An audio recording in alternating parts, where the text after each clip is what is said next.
This weekend, history was made. Mr. Xi and Mr. Ma met in Singapore, a first in cross-strait relations. But what were the key takeaways? Then on Sunday, Myanmar held elections. But will the results be democratic? Plus more geopolitical news from Thailand, the Maldives, and Malaysia. These stories are coming up next. This is the Asia Brief.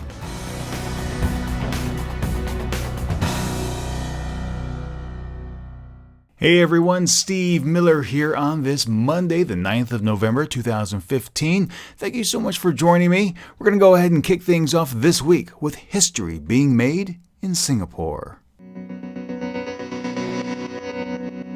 Although Chinese President Xi Jinping and Taiwanese President Ying-jeou said that their historic meeting over the weekend in Singapore had absolutely nothing to do with the forthcoming elections in Taipei, it is impossible to separate the two.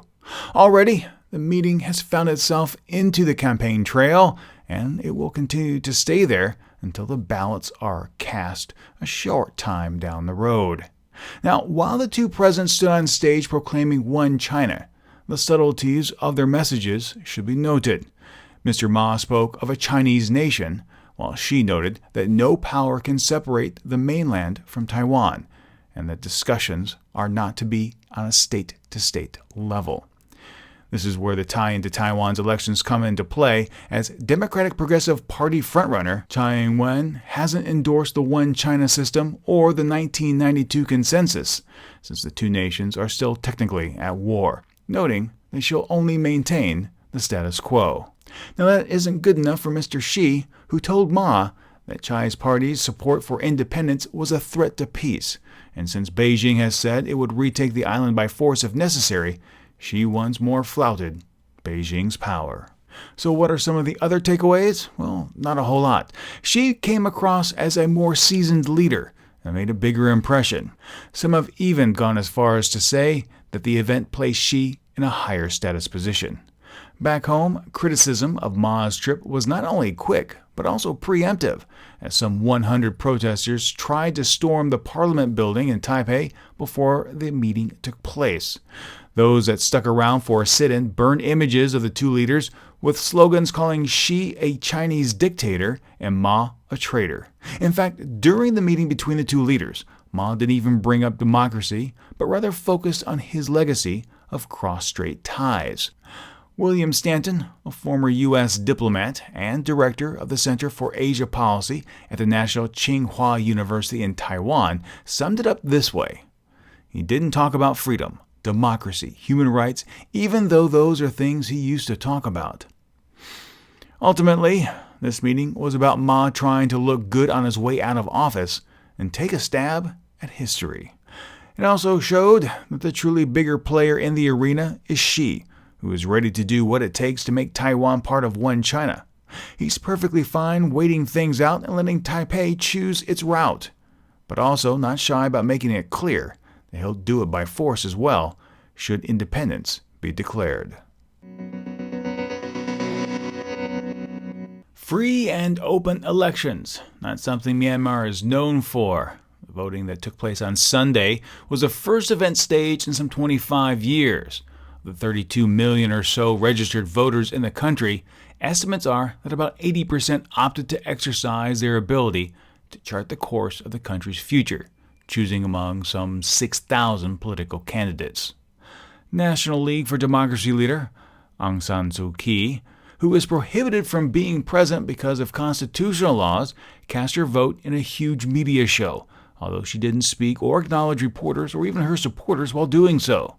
With the election now over, it's time to wait. The Union Election Commission will be releasing official tabulations about 6 times per day throughout the week, culminating next Monday morning. But in some towns, the NLD is already claiming victory.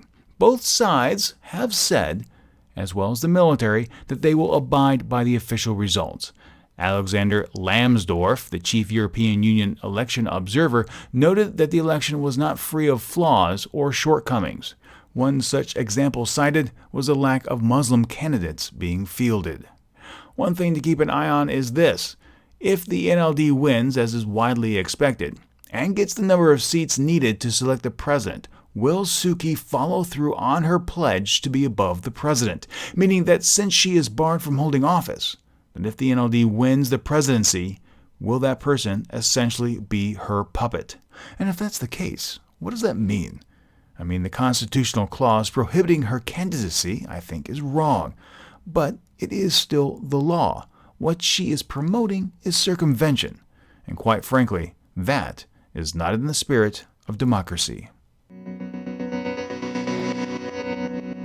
Prayut Chan-o-cha seized control of Thailand in a bloodless coup back in 2014. He promised to restore democracy and hold elections about a year and a half later. That deadline has come and gone. Now, the country isn't anywhere close to being able to go back to the polls. In fact, Prayut now doesn't foresee a general election being able to take place before July of 2017 at the earliest. In his weekly address, Prayut said he is still committed to bringing about much-needed reforms, but he's married to the 6-4-6-4 plan that sees essentially 16 months of constitutional reforms, referendums, and laws being passed before a 4-month period of campaigning begins. Prayut noted that he will stay at the helm of the junta as long as needed, and that if there is no peace, as he sees it, he will not step down. Now, this doesn't come as a surprise, and Prayut is now the longest-ruling post-coup junta leader. In a Freedom House report on the freedom of the internet last month, Thailand was ranked not as being free, falling behind Zimbabwe and Venezuela, and risks dropping even further down the chain as the junta is pushing more stringent monitoring programs. Quite frankly, this is sad, as Thailand was once held to lofty heights as a beacon of hope in the region. 2 more updates from the region before I go. First, the parliament in the Maldives voted last Thursday to impeach Vice President Ahmed Adib, who was arrested last month on suspicion of being involved in an assassination attempt against the country's president. Now, the move isn't entirely unexpected, and some would even go as far to say prudent. But seeing as how his involvement hasn't been proven yet, it does seem a bit quick. Secondly, Malaysian police questioned last Friday former Prime Minister Mahathir, who is under investigation after calling for current Prime Minister Najib to step down. Mahathir is Najib's fiercest critic, and the move has prompted jailed opposition leader Anwar Ibrahim to release a statement that included the following, quote, "I am gravely concerned by the news that the former Prime Minister is the subject of a police investigation for criminal defamation and was questioned by the police. He committed no crime when he asked questions and voiced criticism against the Prime Minister. If this is how Mahathir is treated, the democratic right of ordinary Malaysians to question and criticize the government is in serious jeopardy." End quote. And you know what? He's right. Well, my friends, those are today's stories. But before I go, what do you think we will see in the future between Taiwan and China? Is Suu Kyi right to circumvent the constitution in Myanmar? And are you concerned about the state of democracy in Thailand, the Maldives, and Malaysia? Please take a moment and let me know your thoughts. I'd love to hear from you.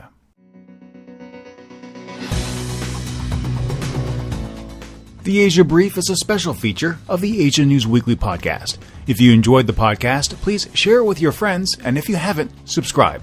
Subscribing is free, and when you do, the next episode is delivered automatically to you. You can subscribe on our website, asianewsweekly.net, or in your favorite podcast application. You can also keep up with more news from the region by following Asia News Weekly on Facebook or Twitter. And if you have any comments, questions, or feedback, be sure to drop us a line. That email address is podcast@asianewsweekly.net. Thank you so much for joining me, and until next time, remember to be true to yourself and to always be awesome.